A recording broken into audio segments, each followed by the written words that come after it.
আসসালামু আলাইকুম। আজ আবারও চলে আসলাম আপনাদের মাঝে একটা কুফরি ভানবিদ্যা নিয়ে, কুফরি মরণ ভানবিদ্যা নিয়ে।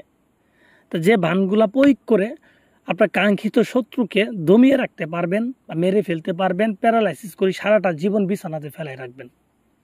পৃথিবীর বুকে এমন কোনো কবিরাজ জন্ম হয় নাই যে আপনি এই তাবিজটা দিয়ে ভান মারলে সেই ভানটা ফেরাবে, বা তার শরীরে এমন কোনো ভান থাকতে, মানে যত রকম ভান থাকুক না কেন, এরকম ভানই নাই যে এই তাবিজ করলে পুরো হবে না। কারণ বর্তমানে এই ইউটিউবের ভিতরে যত কবিরাজ আছে তাদের একটাই কথা, একটা কাজ দিলে তারা পারুক বা না পারুক, করুক বা না করুক, আপনাকে সুন্দরভাবে বলবো যে শরীর বন্ধ আছে, আরও টেহা দেন। কিন্তু প্রকৃতপক্ষে এই কথাটা ভুল কথা। কেন ভুল কথা? যেহেতু এই তাবিজটা শুরুতে বলছি কুফুরি তাবিজ। কুফুরি তাবিজ করলে এখানে শরীর বন্ধই কি আর আপনার গা বন্ধই কি? যেহেতু তাবিজই কুফুরি, এটা যেইভাবে করবেন ওইভাবেই হবে, যার জন্য করবেন তার জন্যই হবে। তো ভিউয়ার্স, যারা কুফরি করতে চান তারা এগুলা করবেন, কারণ এটা আমি আগে থেকে বলছি, এটা কুফরি তাবিজ আপনি যার জন্যই করেন, ছেলে মেয়ে দূরে কাছে যে কোনো ব্যক্তির জন্য করলে কাজ হবেই হবে, হবেই হবে, যদি সঠিকভাবে করতে পারেন। অনেকে বলতে পারেন ভাই, এরকম কথা অনেকেই বলছে, ভাই বলছে আপনি কাদের কথা শুনছেন জানেন? যারা বলে 1 মিনিটের মধ্যে লোক মারা যাবে, 5 মিনিটের মধ্যে মেরে ফেলবো, তাদের কাছে শুনছেন আপনি। আর 1 মিনিটের মধ্যে লোক মেরে ফেলবেন, এগুলা মিথ্যা কথা, এটা ভুয়া কথা, দেখলে বোঝা যায়। অনেকে বলে খাসি লাগবে, জিনেরা খাসি লাগবে, ঠিক আছে, তো খাসি দিলে পরে কাজ হবে। আরে ভাই, এখানে খাসির কি আছে? তাবিজ লেখার পর আর খাসি লাগে? খাসি যদি লাগে তাবিজ লেখার আগে, তাবিজের কালিতে খাসি রক্ত লাগতে পারে, এখানে তাবিজ লেখার পরে খাসি লাগবে কে? তা তুমি কেমন কবিরাজ, তুমি আগে বলতে পারলা না যে খাসি লাগবে, পরে বলতেছ? তো যাই হোক, মানুষের নামে দুর্নাম করতে চাই না, কিন্তু বলাও লাগে না, বললে তো আর মানুষ বুঝবে না যে সঠিক কোনটা ভুল কোনটা। আসলে মানুষের কথা দিয়ে আপনি বুঝতে পারবেন না যে সঠিক আর ভুল, আপনার একজনের তাবিজের উপরে ডিপেন্ড করবো। আমি লোক যেমনই হয় না কেন, আপনি আমার দেখতেছেন না, আমার বিদ্যা যদি ঠিক থাকে আমাকে দেখার প্রয়োজন পড়বে না। আপনি বিদ্যা দিয়ে কাজ করলে কাজ হয়ে যাবে, ঠিক আছে?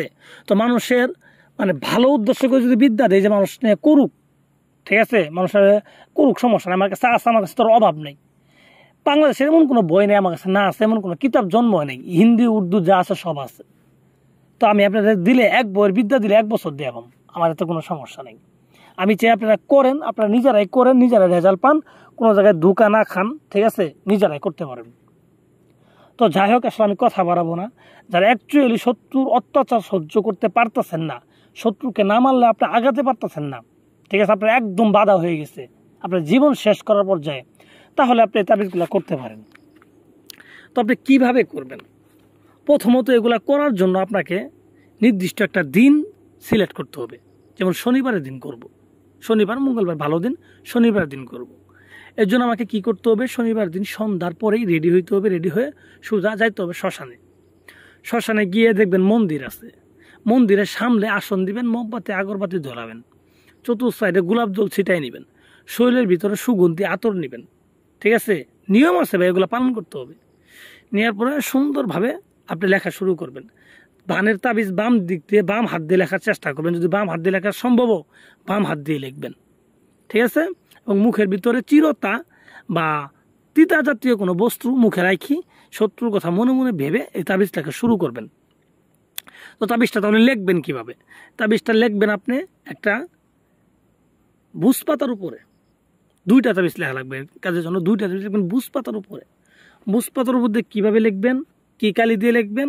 কালিটা বানাবেন নিজে, নিজে বানাবেন পেঁচার রক্ত, পেঁচার রক্ত অ্যাভেলেবেল ভাই, এগুলো কিনতে পাওয়া যায়, পেঁচার রক্ত আর বাঘের তেল, এই 2টা মিশ্রিত করি আপনার বীর্য দিবেন এই জায়গায়, বীর্য অথবা আপনার রক্ত, এই দিয়ে একটা কালিতে রূপান্তর করবেন। এই কালি দ্বারা আপনার বাম হাতের শাহাদাত আঙ্গুল দিয়ে, ঠিক আছে, আপনি বুঝপাতার উপরে এই তাবিজটা লিখবেন, 2টা তাবিজ লিখবেন। তো লিখার পরে তাবিজের নিচে আপনার কাঙ্ক্ষিত শত্রু যাকে করতে চান, বলে আবার আপনার নাম লিখেন না, যাকে করতে চান তার নাম, তার বাবার নাম, ছেলের ক্ষেত্রে, মেয়ের ক্ষেত্রে অবশ্যই জানেনি, মেয়ের নাম, মেয়ের মায়ের নাম, ঠিক আছে, বিবাহিত হলে স্বামীর নাম, এভাবে লিখবেন। লিখে তাবিজটাকে সুন্দর করে বলটাবেন, বলটায় আপনি 2টা আপনার রূপার মাদুলি ছাড়া হবে না, রূপার মাদুলি নিয়ে 2টা তাবিজ ভরবেন, মোম দিয়ে মুখ আটকাই দিবেন। তো আটকে দেওয়ার পর একটা তাবিজ যেখানে বসে কাজটা করলেন ওই জায়গায় 1 হাত পরিমাণ গর্ত করবেন, গর্ত করে তাবিজটা পুঁতে দিবেন।